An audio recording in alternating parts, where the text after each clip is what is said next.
Hi, everyone. So today I'm sitting here with Maria de Freitas. Maria is the head of customer growth at Careem. Careem is a subsidiary of Uber and was acquired with the biggest deal ever in the Middle East, $3 billion. Maria, please say hi to the crowd. Hello.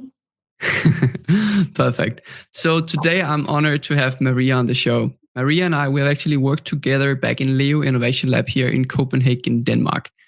But after Leo Pharma and Leo Innovation Lab, she basically moved on to, the United Emirates. And Maria, please talk a little about what do you do today? How was the shift to completely, I would say, culture shift? How was that? So it was actually, I thought it was going to be a big culture shift, but Dubai is a super modern city with everything you would find in Copenhagen. So that was not that different. And I guess I was pleasantly surprised working with markets such as Pakistan, Saudi Arabia. It was really easy to just kick off. So, I left Copenhagen. I left the iLab. I was doing an amazing work at the iLab with the Imagine team on AI diagnostics. But when Careem reached out to me, this was in December of the previous year, I couldn't say no. And actually, I was super lucky because the iLab, my boss at the time even encouraged me to move. He was like, well, you should really try it out and see what happens, because Careem was one of those unicorns, but as our CEO calls it, a uni camel, because camels. That's nice. Thank you so much, Maria. And just to the audience who is joining in now, we have 13 viewers so far. So welcome, everyone.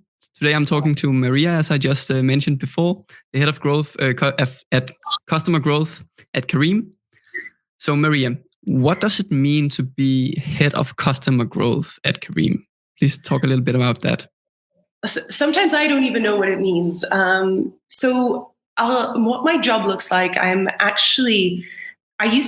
was hired in to be head of customer growth for the ride hailing business. But recently, with Careem's new transition into a super app, we've actually done something really radical and merged all of our verticals into one customer experience, because we will have one product, one app. Before we had multiple apps.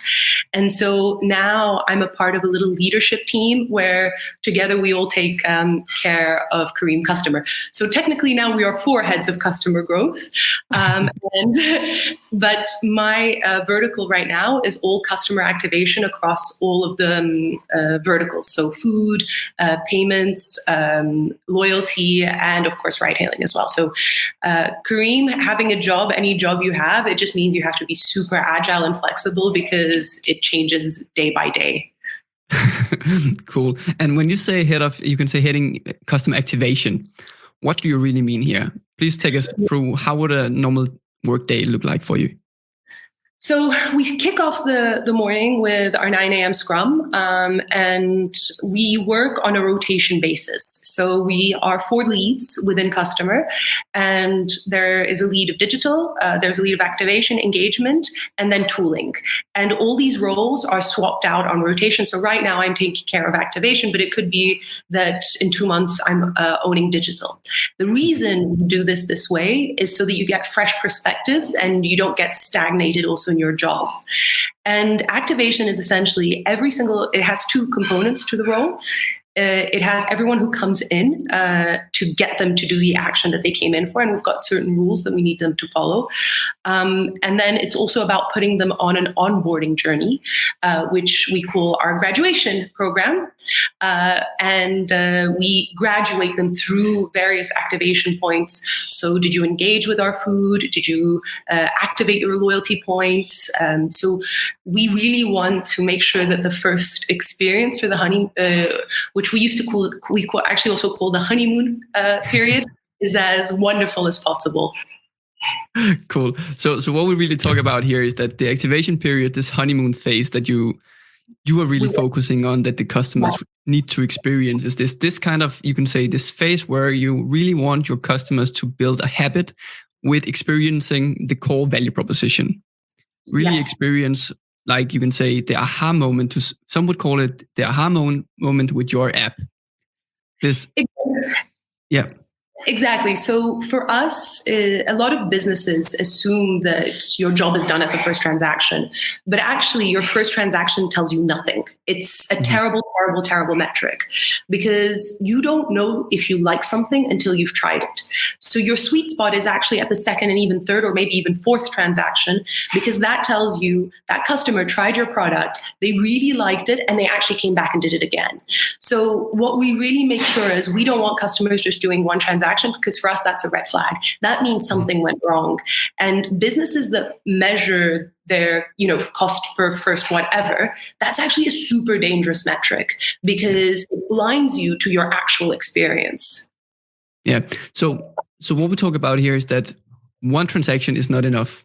Mm-hmm. Why is it not enough? And what is kind of like, what is the retention metric or the engagement metric that you are measuring then? Great question. So for us right now, we've got a goal of 30. So we look at our data 30 days rolling. We don't look at it calendar month because calendar month distorts your perspective. And core metrics that we love to look at is first 30-day retention numbers. We also like to look at numbers of transactions, how big are your transactions, and especially what vertical. Are you just a payments customer? So are you doing like mobile recharge or peer-to-peer transactions? Are you just a food customer? Or are you just doing, so we've got a big service here, which is called Order Anything, where you can have anything delivered to your door, which is very, very useful, especially now in the times of COVID. So for us, it's frequency of transaction, but also, so it's about breadth and depth. So how many and of which verticals. And what we usually find is the more touch points a customer has, so different verticals, the higher the value of that customer is for us. But not just like we say 2 + 2 is actually 10 because it does have a multiplier effect. And we believe that it has this because we've got a superpower, which is our loyalty program. So we're the only super app ecosystem in the Middle East. And we're talking about Middle East and all of North Africa. And we offer you points on your rides, on your food, on your payments. And that means that people really stay sticky because maybe it's your company paying for your ride, but then you can use those loyalty points on the weekend to order your, breakfast or your lunch. So the loyalty factor of our components is really a superpower. So activation is also about making sure customers get onboarded super fast and they understand that they get loyalty points and that they can use it to redeem features. Cool. So this is actually super interesting. And just to summarize for everybody who is listening in, so what we are talking about is Careem, and how you see it is, you can say, a super app. So basically you can get anything delivered to your door. Should it be food? Should it be car? Should it be groceries, etc.? These super apps that we also see emerging out of Asia. So you're basically, you can say, the super app in the Middle East or in the United Emirates and in total. And as you said, North Africa as well. Super interesting. What you talked about just before was this loyalty program. Mm-hmm. So a lot of companies want to set up these loyalty programs because of the virality effects, because of, you can say, the network effects with it as well, and kind of create this defensive mode to some degree, this defensibility. But one of the things that I see a lot of companies struggling with is the incentives behind it. So, like, how did you decide on kind of like what should users or the customers be able to use these points for? Is it like a monetary incentive? Is it discounts, or what is it? And how do you decide on it? That is actually a fantastic question. So one thing that makes Careem really, really good at what it is that we're hyper local. So we've got city teams that really understand their cities. We've got teams in Islamabad. We've got teams in Karachi, and they really know what people in their cities want. And what we've done is we've empowered, so we call our regions the mountain peaks, and headquarters is called base camp because they're climbing a mountain. And what we do is we empower our mountain peaks to find the right partnerships that are super and hyper relevant to the people in that city, even as far. So of course we'll do country, and we do have global partnerships with big brands, but we found that a unique value is people want the things that they have next to them, and they want them without friction. So we do put in a lot of effort for this hyper local factor. Yeah. And how do you go about it? I mean, is it qualitative research, and how do you do that across, you can say, both multiple sectors and multiple products? And it seems like a huge task that would take maybe years to complete. So we have this, we call it launch fast. Literally, you will, if you walk into the CEO, he'll ask you, why haven't you done this? That is a question. We call it Yalla, so that means let's go in Arabic. And so our mission is, so it's like Yalla, let's go.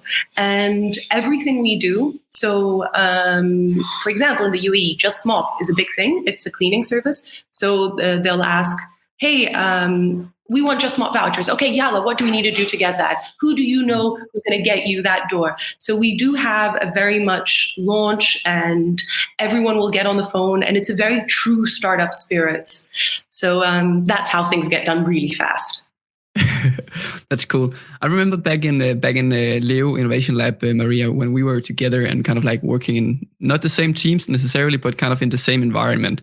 So what we also did when we were, you can say, creating these hyper growth or hyper rapid experiments was that we really, we designed them in a kind of like a brief. And then when we went on to, you can say, execute the experiments, then we also did analysis of the experiment afterwards. And I'm sure that is something that you also do at Careem. But how can you do it when you still have to Yalla, when you still have to be so super fast with doing it?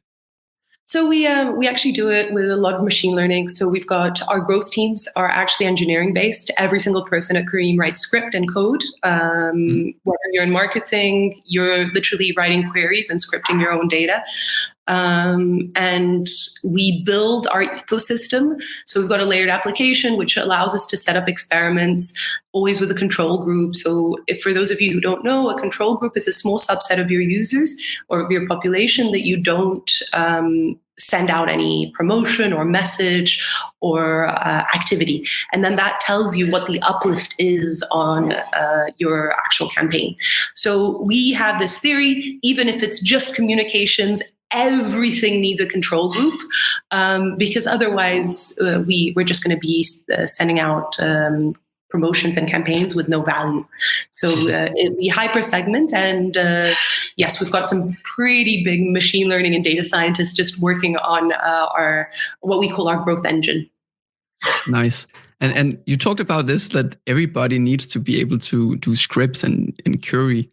Like, yes. How do you go about that? I mean, now we're talking a bit about, I guess, HR as well, but kind of like, is it everybody in Careem, or is it just within the growth team, and how do you? Is there like I don't know, onboarding experience in Careem where you kind of learn this stuff, or how does it work? Scripting is not that hard. We see it like everyone needs to know Excel. Writing a script, you've got access to a platform called Redash. Even if you don't know how to write the script yourself, running a script is just knowing what it looks like. And some people take it further. So I have a team member who came in as a project manager. We hired him in from Udacity. He'd never scripted a day in his life. He's now one of our best data scientists. So we give people the freedom to decide you want to deep dive, but running a script is not that hard, nor should you feel that it's that hard.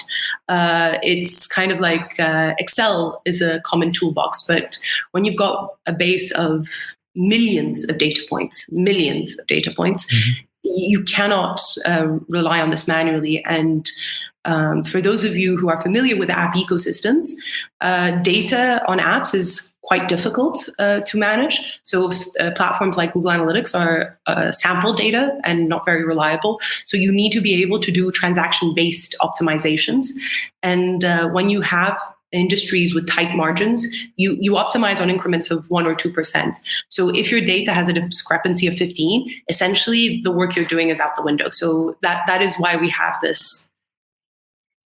Yeah. So you've built it internally. So you've built your own system instead of Google Analytics. We do have, of course, Google Analytics, but we find that our transaction data is a lot more reliable because it's actual transaction data. And you don't need HR to hire people with scripting background. You need to hire people who have a willingness to learn, because when you go to university, whether you studied a language or whether you studied CS, computer science, university doesn't really teach you a skill. It teaches you the ability to learn how to learn. And we look for people who have that quality. Yeah. Cool. Okay. So one of the things that I believe that is super interesting to talk with you about, Maria, is this super app thing. So, so a super app again. Can you please just define it for us, and then I'll follow up with another question. Great question. So you are completely right, the super app of the region. And we believe in offering people a frictionless experience. It's about everything you need in one single place. If you think about your phone, your own iPhone, when you look at your icons, that is a super app as well, because that's your whole world in a single phone. So why not have it in one app? And that's really our attitude. And the inspiration has come from, so Southeast Asia, Grab was one of the first in the region. They have done extremely, extremely well with their super app. Meituan in China. So for me, the leaders of the mobility space, China Didi Chuxing is huge. So whenever you want to look for inspiration and you want to look for cutting edge strategies, what Mobike did in China, it's really aggressive tactics. They say that startups, I heard a really great saying the other day. So Chinese startups are gladiators and Western startups are gentlemen. And that just means it's really cutthroat, it's growth at all costs, and it's really looking for that next innovative angle. So that's where it started. Wow, there's one more question I'm kind of thinking about now, because what we're also talking about, at least very much in the Western society, is this, you can say, work-life balance and kind of being happy while focusing on growth, and kind of like so this is more like a personal question to you, I guess, kind of like when you have to be aggressive with growth at almost all costs, because it's a winner takes all kind of market that you are in, I guess, with being the super app. How do you kind of, I don't know, how do you navigate throughout, you can say, personal growth, personal happiness, and all of these things as well? So I guess I consider myself super privileged to be doing what I'm doing here in this region. You have to understand, mobility here, it changes people's lives. Many countries don't have good bus ecosystems. So you're really, mobility, it's in a way freedom. It's fantastic. So for me, I wake up every morning and I get to do a job that has an impact on millions. And that for me is super rewarding. Is it tough? Yes. But I'm going to be super honest. I don't think anyone gets into a startup ecosystem and assumes they're going to have a very good work-life balance, even in Europe. No, I agree to some level at least. So, okay. So the real question that I actually want to follow up with this super app thing. So, I mean, building a super app is what I believe everybody would dream about, just having everything in one place.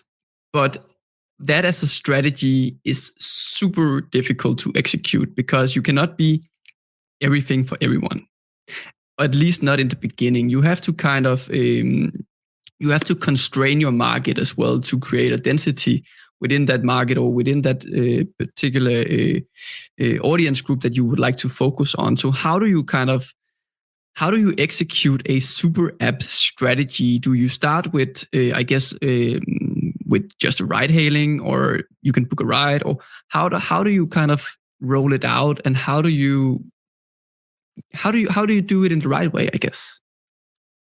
That's a really good question, and we do it. Our approach was, we were going to do a slow rollout, and of course, coronavirus. We ended up let's just launch it across all our markets. We just did our global launch with a massive PR big bang in mid-June, and our approach was, we believe that this is something our customers want. We'd already had some stealth rollouts. We'd experimented in a couple of cities. We'd seen the adoption, and we'd already prepared our customers by allowing them tile experiences, which were very similar but not fully merged. So we slowly rolled it out, and then we saw that. So our first metric is, we cannot have something that's going to hurt the business. It's meant to make it better. So we really looked for that. And when we were confident that this was something that there was going to be demand, that's how we roll out our strategy. So it's really about, we test, we learn, and we're very lucky. We've got a CEO who's who's got really wonderful vision, and he really believes and pushes us. So I guess there's no right answer on when you're trying to do something this big, but we believe that we're on the right track. Yeah. Okay. So one of the things that I'm also hearing here is that you had a lot of money to do some massive PR as well. Is that something that I hear? Oh, no. So we're really lean with our experience, and we're very, very privileged that a lot of the journalists want to work with us because the things that we are bringing are newsworthy. So no, you would be surprised. Not at all. No, not at all. But Okay. we have a privileged situation that people want to work with us and hear what we have to do. That's super interesting. So, I mean, do you kind of have the same feeling as I have, or the same sense that you cannot kind of build an app where you have both ride hailing, you can book I don't know, a hairdresser, you can get the groceries delivered and everything in just one app, and then just launch it without kind of like you could say constraining the market just a little bit. I guess you also agree on that. So what I mean is that typically, for example, with the Tinder or with Facebook, for example, they constrained the market to just Harvard students at first, and then they kind of opened up to universities, and they were kind of like focusing on a particular feature that they had, this hot or not feature, or how it was.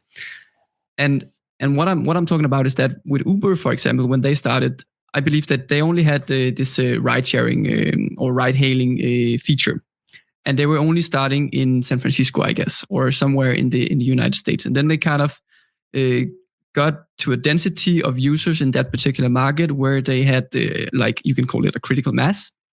And then they opened up to other states, I guess, and then they opened up to the entire America, I guess, or to North America, and then they kind of went into Europe and all the other regions out there. And first, then when they had the critical mass, they kind of started to open up to, I don't know, Uber Foods. And I see what you're asking, and so we did. We tested it out with so our food business is not available in all our cities. And so the rollouts that we've been doing have been in conjunction with the offering for each city. So we have, and you will find maybe in Pakistan that the pay offering, you have, for example, mobile recharge, which is a really big deal. And a lot of people use it in Pakistan. And you might not have this. So for example, in a country like Denmark, you don't have that as much, or I don't think, just a little bit, small slice of the market.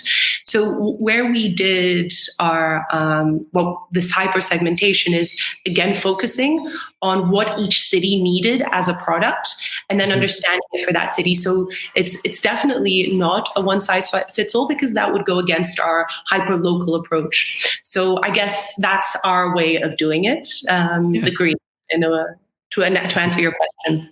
Yeah. So what I hear is that you actually had all the features available, all the features that we just talked about, at least. And then what you did was that you had this hyper-local approach where you kind of said, okay, in Pakistan, we are only going to launch these features.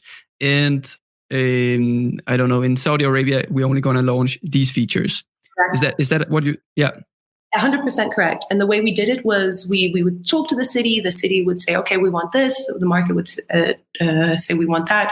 So we have, we do, it's really about an open dialogue. So the product teams that are based out of Dubai and Berlin, they're in regular calls, really making sure that the solution fits each of the cities. So it might be a lot more work because, of course, you want scalable solutions, but we believe that that's really what gives us this extra edge, this personalization for the city. Okay. Okay. So I guess I don't know if I can say it that way, and please disagree with me. I would say you were you were a bit lucky in that regard, that you basically built everything, like all these different features, and then you launched all these different products. And what you would typically see other startups do is that they would focus on, one product, and then they would launch it into a market. But you already have ride hailing for many, many years, and our food has also been around for quite a while. So it wasn't that we had to build features, it was more that we had to aggregate them. So we had them there and we had them as almost as silos. So it was just about bringing it all together, which is, so that, I guess that's the difference. So it's not like we rebuild everything. It was there and people were using it. We just gave them more variety, and that's the big difference. Yeah, it makes sense. It makes sense. So all of the different products and features were already available in your market, and then you basically just aggregated everything in one app. Basically, that's what you're saying. Single experience, single sign-on, single credit card. It just makes your life so much more seamless. Yeah. For us, it seemed like a no-brainer. Yeah, and I completely agree. The reason why I kind of keep asking around this particular topic is still this, that I mean, the reason for why there was so many, you can say, independent products out there was that they had probably kind of like specialized in one product and say, okay, we are going to be the best at this and this and this and this and this. And of course, when you aggregate it, there's a lot of, you can say, pros to that. But I guess if you do not have a killer team just like you have, I guess it would be super difficult to kind of make all of the things as good as the competitors out there. That's actually a really great question, and it's more that, look at Facebook. What are they doing? So Facebook, they're going into payments. They even launched Lira, a blockchain currency. They bought Instagram. They bought WhatsApp. So they were a social platform that's gone into payments, and I would not be surprised if you really do also see them go into the super app ecosystem. In Brazil, you've probably heard, you can now do payments over WhatsApp. I think that when you get to a certain size, this is the natural progression. And again, I tell, look at China. What are the big companies when they get to scale, when they have this penetration? What are they doing? They enter into this app space. So I actually feel it's very organic, and we are seeing a lot of the players. One of also a favorite example, Apple Health. What is that? That is a walking, talking tool of your health. But Apple is a software company. Actually, better yet, Apple initially made computers, and then they went to iPods. Now they have phones. Now they have health apps. So it's about expanding the scope of your offering, but where it really makes sense to your customers. And I do believe that customers, if they believe in your brand, they'll believe in your offering. Mm-hmm. Okay, it makes sense. So, Maria, you also have experience, you can say, from European markets and from Denmark. So if I mean, there's no such super app in Denmark right now, I guess, and maybe not even in Europe. I'm not aware of it, at least. And I agree that Facebook might be one of the players that could go into this market. If you were to, you can say, launch Careem in a European market, or maybe in a European market, how would you then go about it? Would you go about it differently than you did in the United Emirates? So Careem, when they launched in the UAE, they had this wonderful, wonderful factor which really allowed them to go beyond tech, which was they allowed cash payments. And that was insane for this region, because this was a cash-based region. In a country like Pakistan, only 2% of individuals have access to credit cards. So they essentially gave digitized products within a cash-based economy. So Europe is a very different type of ecosystem. So the hyper-local approach that Careem had in the Middle East, how they started and how they grew, I'm not sure if it would work in the same way in Europe. But when you ask about super apps, is there anything? No, nothing right now. So it is a huge space, and it'd be super interesting to see who takes it. Denmark is also super fragmented. So whichever ecosystem player, so for example, Danske Bank with mobile pay, they already own 70% of the population. If they get a little bit creative and start, diversifying their portfolio, they could really make a kink in the market and start owning other. But are they brave enough to venture outside of payments? I'm not sure. Who else in Denmark could really I don't know. I think other than mobile pay, I don't see any other local player with that kind of volume of penetration. No, then there will probably be something like WhatsApp, as you just talked about in Brazil, and all these sort of But that I'm are talking about already so local players, not global. So the only local player with the volume to take over would be something like mobile pay. But yes, of course, Facebook. I'm trying to think what other super app ecosystems could we see coming out. Maybe just in Europe. I mean, like in Europe as general, kind of like what are some of the bigger ones? I mean, if mobile payers, you can say in the local markets, are there any, you can say a player that is covering, I don't know, Germany, the Netherlands, Belgium, kind of like the German speaking markets, or you see other like players who could basically compete here? Our parent company has a very strong position. But other than them, really interesting players. Glovo, definitely look out for them. Really, really interesting.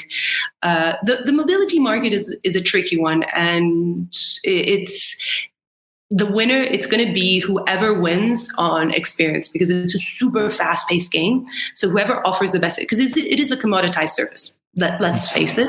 So whoever wins on experience is definitely going to take the market. I think very interesting, Just Eat, super, super interesting one to look for. They've started doing some acquisitions, which makes them really, really interesting as well. They could expand into delivery. They could expand into anyone who does online transactions can own the payments market as well. That's also very interesting. But yes, probably Apple, because Apple already has Apple Pay, they have Apple Health. We'll see a lot out of them as well in Europe. But I completely agree. Some local companies bring some products as well. Yeah, that would be cool. I agree. So Maria, the last question before we kind of wrap this up. So this is so the name of this show is Out of Growth. So imagine that you woke up one day and Careem was suddenly out of growth. There was just no growth at all. What would be some of the first steps that you would do? Well, first I have to try to figure out why. How would you figure that out? So definitely we'd, if we wake up and we're not growing, we'll call in an SOS data to let's look at our numbers. First of all, are they correct? What's going on? So try and figure out what's going on. Is it seasonal? Coronavirus was definitely something so we really had to, regroup, refocus. Why aren't we growing? Is it because a new competitor entered the market? So really try and understand the why. And when you know the why. So we love doing an exercise where we just ask questions. We spent an hour, you're only allowed to write down questions. And the thing is, we have this belief, ideas pollinate ideas. So by asking questions, we start coming up with more complex questions. And then the second phase of that experiment is like, okay, how can we answer these questions? And so that's really how we approach when we hit a roadblock. And I think we would do something along those lines. So we would look at our numbers and then we'd start asking the questions to figure out. And then when you have these answers, you go, okay, what can I do to mitigate? Because then you enter solution mode. A lot of people have this issue, which is they go straight into solution mode without really understanding the problem. So it could be that there was a terrible monsoon in Pakistan and none of our rights could go out for the day. So, but if we go straight in solution mode, we won't go and figure that out. Yeah, no, I completely agree. That was a good answer. Thanks. So Maria, so how can people learn more about you, maybe more about Careem? How can they kind of get to know more about all the great force that's coming out of your mouth today? Well, you can follow our blog. We do put it's on our website, Careem.com. We put out a lot of content. Our CEO Mudassir Sheikha does some fantastic interviews. Follow him on Twitter. If you tweet to him, he will reply to you. So if you tweet to him, if you message him on LinkedIn, he will reply. He really leads by example. So I definitely recommend follow Mudassir and definitely check out the blog. Perfect. And of course, if you're listening in on the podcast as well, I will leave all the links and all the names in the show notes as well. So please find them there if you're listening in here. So Maria, thank you so much for being a part of the show today, Out of Growth. It has been an honor to have you here. Oh, it was my honor. And it's always good to help out an old colleague. Go iLab. For those of you who don't know, the iLab was a really, really special place. Yeah, I completely agree. Thank you, Maria. See you.